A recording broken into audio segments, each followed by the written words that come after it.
Siema, tu Wahacz. Zapraszam na test Dacia Duster w najbogatszej wersji wyposażeniowej, a także z benzyną 1.3 TCE 150 koni i automatem, czyli w jednej z najdroższych konfiguracji przewidzianych do tego modelu. Na filmie odpowiem m.in. na pytanie, czy warto do najmocniejszego silnika tutaj dopłacać oraz do automatu, który tylko z nim może zostać zestawiony, no i ogólnie przedstawię Dustera, co sobą aktualnie reprezentuje. Startujemy!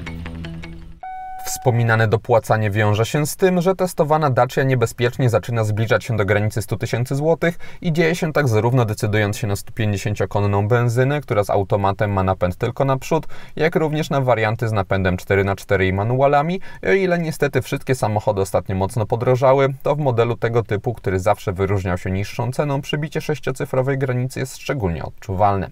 W cenniku Dustera w połowie 2022 roku poza kwotami zmieniło się również nazewnictwo wersji wyposażeniowych i zmniejszenie ich ilości do 3 i teraz mamy Essential, Expression i Journey, przy czym ilością dodatków z grubsza odpowiadają one temu, co było wcześniej i jedynie teraz nikt nie będzie mógł już mówić, że ma Dustera w prestiżu, bo tak dotychczas nazywała się topowa odmiana. W chwili obecnej Dustera dorwać można też z nowym logiem marki oraz w najbogatszej wersji ma ciemniejsze osłony zderzaków, ale egzemplarz testowy pochodzi jeszcze z okresu przed tymi modyfikacjami, które są typową kosmetyką i Duster po 4 latach na rynku, chociaż nikt nie da mu odznaki za wyjątkową stylistykę, to wciąż prezentuje się w porządku.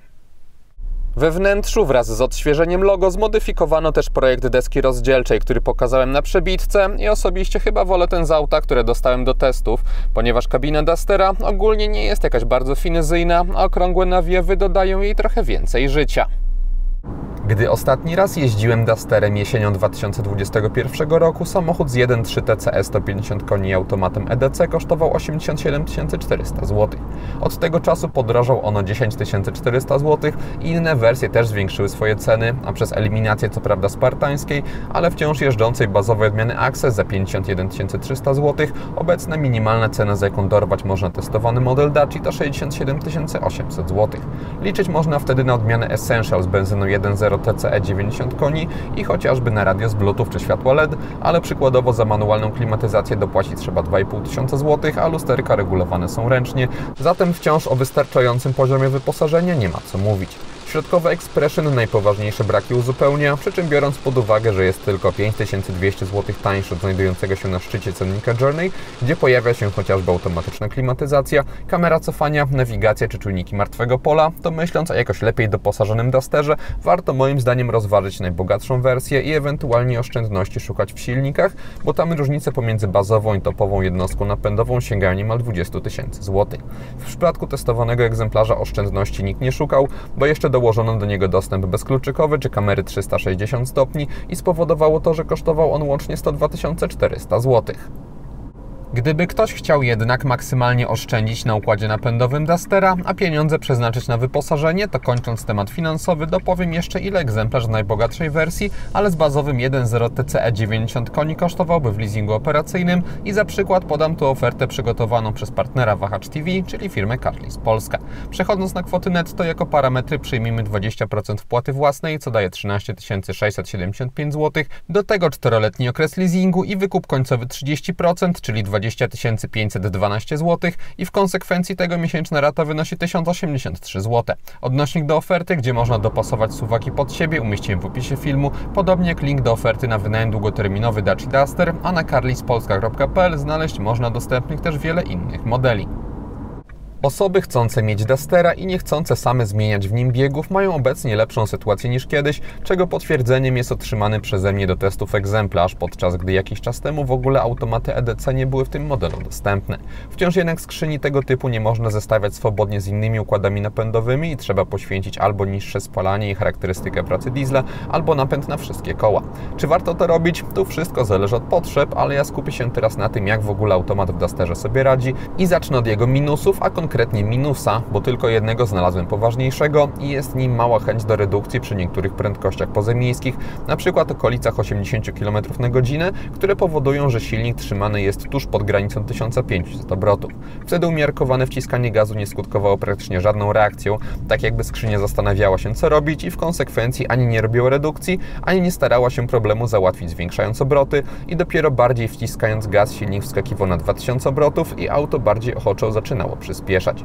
Wymagało to jednak zbyt mocnego naciskania prawego pedału i było to dla mnie trochę irytujące, ale na szczęście działo się tylko sporadycznie, a też nie pogarszało bezpieczeństwa jazdy, bo zachowanie to było powtarzalne.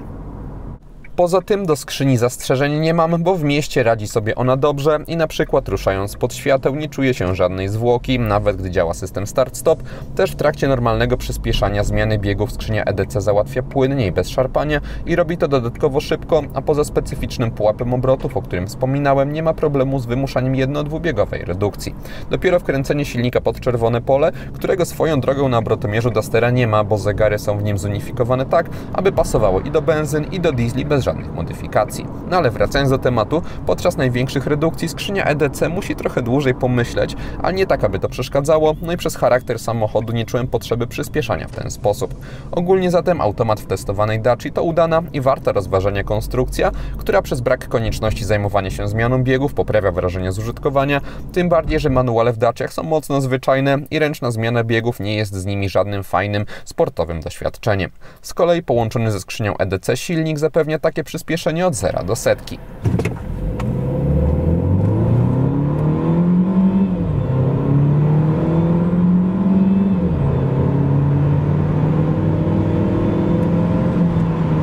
A takie od 90 do 140 km na godzinę.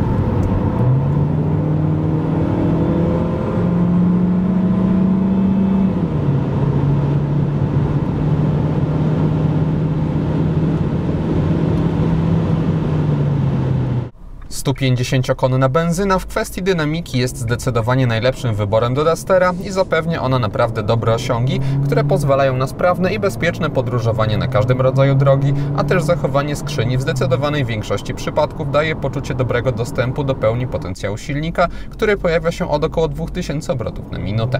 Gdy jednostka napędowa trzymana jest niżej dzięki swojej czterocylindrowości, brzmi zdecydowanie lepiej niż trzycylindrowe 1.0 TCE i praktycznie nie pojawiają się w niej wtedy wibracje, to znaczy silnik pracuje oczywiście trochę inaczej i gorzej niż gdy ma wyższe obroty, ale podczas jazdy nie zwraca się na to uwagi.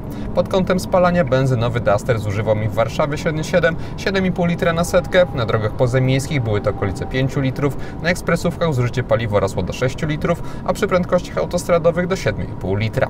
Ogólnie zatem testowany układ napędowy ma sporo argumentów, aby się nim zainteresować i dla osób, które chcą wydać więcej na omawiany model, nie jeżdżą w terenie, ani nie liczą każdej złotówki na stacji benzynowej, będzie to optymalny wybór. Wciąż jednak powoduje on wywindowanie ceny do niemal 100 000 złotych, zatem patrząc zdroworozsądkowo, aby po prostu dojechać do celu Dusterem, co najwyżej trochę mniej wyprzedzając, optymalna może być 100-konna benzyna z fabryczną instalacją LPG. Zegary Dustera poza brakiem czerwonego pola na mało finezyjnie zaprojektowanych tarczach oferują też dosyć prosty w swojej formie komputer pokładowy. Mamy tutaj czarno-biały wyświetlacz bez żadnych urozmaiceń, ale jeśli chodzi o warstwę informacyjną, to nie ma tutaj żadnych braków i wszystkie najważniejsze rzeczy związane ze śledzeniem parametrów jazdy można mieć przed oczami. Sterowanie komputerem w Dusterze odbywa się przyciskami z prawej strony kierownicy. Są one tylko dwa, przyciśnięcie dłuższe, czy to strzałki do dołu, czy do góry, w odpowiedniej karcie, np. średniego spalania, powoduje reset. Z lewej strony obsługuje się tempomat, nie ma z tym najmniejszego problemu, podobnie jak w przypadku komputera. OK, wypada również obsługa multimediów joystickiem za kierownicą, który może wygląda archaicznie i siermiężnie, ale jest zawsze pod ręką w tym samym miejscu i ma ergonomiczny kształt. System inforozrywki w Dusterze w najbogatszej wersji występuje w standardzie z fabryczną nawigacją, która nie wiem dlaczego wciąż jest podpisywana w menu głównym jako ustawienia. Mamy też tutaj wyświetlacz o przekątnej 8 cali, który nie robi najlepszego wrażenia, to znaczy ma przyzwoitą rozdzielczość, ale jeśli chodzi o poziom czerni i takie ogólne wrażenie jakie robi, no to jest to panel już odstający nawet od najtańszych smartfonów i widać po nim budżetowość. Za to szybkość działania wypada bardzo dobrze, bezsprzecznie żadnej zwłoki, wszystkie menu się tutaj ładują. I są one też przejrzyście podane, bo ten interfejs nie jest w żaden sposób urozmaicony jakoś graficznie czy coś, ale mamy bardzo rozsądne pogrupowanie wszystkiego w kategorie i łatwy dostęp do najważniejszych rzeczy. Można też sobie tutaj podpiąć smartfona poprzez Android Auto i Apple CarPlay, żeby mieć bardziej takie nowoczesne doświadczenie. Ale jeśli chodzi o to, co dostarcza Dacia, no to w takich najważniejszych podstawowych zastosowaniach sprawdza się to bez zarzutu. Rząd dotykowych przycisków obok ekranu, co nawet widać było przed chwilą, działa kiepsko, ponieważ te przyciski mają bardzo małą powierzchnię dotykową i trzeba bardzo precyzyjnie w nie trafić, aby cokolwiek tutaj się zadziało. Podczas nawet postoju czasami się to nie udaje, a co dopiero mówić podczas jazdy. Omawiany system ma jednak jedną poważną wadę, to znaczy zacinającą się nawigację. Nieraz jadąc w trasie i mając odpaloną tylko mapę, łapałem się na tym, że się ona dziwnie przestała poruszać, bo się zawiesiła, a próby ponownego odpalenia nawigacji udawały się dopiero po kilku minutach, co powoduje, że temu modułowi zupełnie nie można zaufać i co gorsza, nie jest to pierwszy Duster, którym jeździłem z takim problemem, więc nie jest to sprawa jednostkowa, dotycząca tylko tego egzemplarza. Pod ekranem mamy rząd przełączników utrzymanych w fajnym takim, powiedzmy, lotniczym stylu, dodatkowych funkcji. Jeszcze niżej znaleźć można panel klimatyzacji oparty o w 100% fizyczne elementy sterujące, dzięki czemu bardzo wygodny w obsłudze. Frontowa szyba w Dusterze nie jest mocno pochylona, co skutkuje niezbyt długim podszybiem. Maska jest dodatkowo dobrze widoczna z perspektywy kierowcy. Są na nie swoją drogą przyjemnie wyglądające przetłoczenia, ale wracając do aspektów praktycznych, wjeżdżanie gdzieś tym samochodem przodem nie stanowi większego wyzwania. Widoczność na boki jest dobra. Z tyłu po przekątnej, dzięki dodatkowej szybce, nie mamy masywnego słupka. Tylna szyba jest dosyć wysoko poprowadzona, ale jest też duża, nie opada i kończy się mniej więcej wraz z nadwoziem. System kamer 360 stopni wymaga dopłaty w wysokości 1100 zł. Kamery oferują kiepską jakość, ale i tak w pełni używalną. Tym, co bardziej negatywnie wpływa na warstwę praktyczną tego rozwiązania, jest fakt, że nie można sobie tutaj odpalić takiego klasycznego widoku z lotu ptaka z obrazem ze wszystkich 4 kamer naraz. Trzeba się pomiędzy nimi przełączać. Nie wiem, z czego to wynika. Zakładam, że po prostu jakiś procesor to wszystko obsługujący nie dałby sobie rady z obrazem z 4 kamer naraz. Kamery mogą przydać się w niektórych sytuacjach, ale system 360 stopni nie jest moim zdaniem w Dusterze niezbędny, nie tylko przez jego upośledzenie i brak widoku z góry, ale również przez fakt, że samochodem tym łatwo się manewruje, w czym poza bryłą nadwozia pomagają też jego rozmiary, to znaczy 434 cm długości i 180 cm szerokości. Do tego dochodzi również lekko pracująca kierownica przy niskich prędkościach, przy zachowaniu jednak pewnego wygładzenia reakcji auta na jej ruchy, zatem w testowanej Daci nie mamy do czynienia z wrażeniem jak z typowego mieszczucha, bo czuje się trochę bardziej terenowe zestrojenie układu tak, aby gdzieś na kolejnach kierownica nie wyrywała się aż tak bardzo z rąk, przy czym ogólnie i tak w mieście samochód jest przyjazny i automat w takich warunkach pasuje do niego bardzo dobrze. W trasie wygładzenie reakcji testówki wciąż jest obecne, podobnie jak niezbyt duży opór stawiany przez kierownicę i sprawia to wszystko, że jazda Dusterem jest bardzo neutralnym doświadczeniem, bo nie trzeba się pilnować i auto nie wykonuje przypadkowych ruchów, ale też nie dostarcza żadnych wyrazistszych emocji i mamy tu do czynienia z typowym modelem dla osób, które chcą po prostu dojechać do celu i dodatkowo chcą to zrobić komfortowo, bo zawieszenie omawianej Daci zestrojone jest w miękki i trochę bujający sposób i zapewnia dobry poziom wygody ze skutecznym i kulturalnym neutralizowaniem nierówności i w długich trasach ogólne wrażenia mogą dla części osób pogarszać tylko fotele, które nie są złe i u mnie żadnego bólu nie powodowały, ale jednak czuje się w nich mniejsze wyrafinowanie niż u konkurencji. We wnętrzu Dustera nie zastosowano żadnych dekoracyjnych źródeł światła, instrumenty pokładowe podświetlone zostały dodatkowo na kolor biały, co tworzy tutaj mocno neutralny, taki typowo użytkowy nastrój, gdy jest ciemno. Jedynie kolorytu dodają trochę czerwone wskazówki na zegarach. Jeśli chodzi o kompletność podświetlenia, to jedynie sterownik lusterek przy kierownicy się go nie doczekał. Wszystkie inne przyciski i przełączniki już tak. Przednie światła Dustera mają przyjemny dla oka wzór LEDowych pasków do jazdy dziennej, który oparty jest o literę Y. Górna część okazjonalnie robi też zakierunkowskazy. W kierunkach z boku mamy za to żarówki i przestarzałe umiejscowienie na błotnikach. Z tyłu diody spotkać można w światłach pozycyjnych, gdzie Y nawiązują kształtem do tego, co obecne jest z przodu. Kierunkowskazy są żarówkowe i ogólnie Duster po zmroku wygląda obecnie moim zdaniem ładnie i też zdecydowanie lepiej niż przed liftingiem. Światła LED ulokowane zostały w odbłyśnikach. Jak przystało na tego typu rozwiązanie, liczyć można w Dusterze na co najwyżej przeciętną precyzję odcinania poziomą stref jasnych od ciemnych. Z kolei w światłach drogowych w tym modelu siedzą zwykłe żarówki, co tworzy dziwny efekt mieszania się dwóch źródeł światła o różnej barwie. Pilot obsługujący system dostępu bezkluczykowego ma typową dla Daci formę karty hands-free, co oznacza, że jest on bardzo cienki, lekki, w ogóle nie przeszkadza w kieszeni. Wykonany został z przeciętnego i łapiącego różne otarcia czarnego plastiku z przodu i z tyłu. Mamy też czarną, połyskującą ramkę, na której tych różnych otarć, rysek jest jeszcze więcej. Od najwyższych do najniższych części kabiny Dustera spotkać można twarde tworzywa, które nie wyglądają jakoś powalająco, ale też nie przeszkadzają na przykład swoją plastikowością, jakimś błyszczeniem się w słońcu, więc wypadają ok. Na drzwiach jest trochę wstawek z ekoskóry tutaj, także na podłokietnikach pod tą skórą jednak jest zbyt mało miękkiego wypełnienia, więc i tak jest dosyć twardo przy kontakcie łokcia. W niższych częściach, tak jak wspominałem, jest twardo, ale nie wszędzie mamy plastiki. Jest w jednym miejscu troszeczkę urozmaicająca ogólnie utrzymaną w ciemnej tonacji kolorystycznej kabinę wstawka z imitacji szczotkowanego aluminium. Jakieś detale odpowiednio działają, też przyjemnie zostały wykonane. Nie ma tutaj żadnych niepożądanych dźwięków ani podczas naciskania, ani podczas jazdy, więc ogólnie jak na samochód mający konkurować ceną, jakość wykonania wnętrza moim zdaniem wypada ok. Nie ma tutaj szaleństw, ale nie ma też się do czego przyczepić, chociaż biorąc pod uwagę rosnącą cenę tego modelu, coraz bardziej krytycznie trzeba na ten aspekt patrzeć.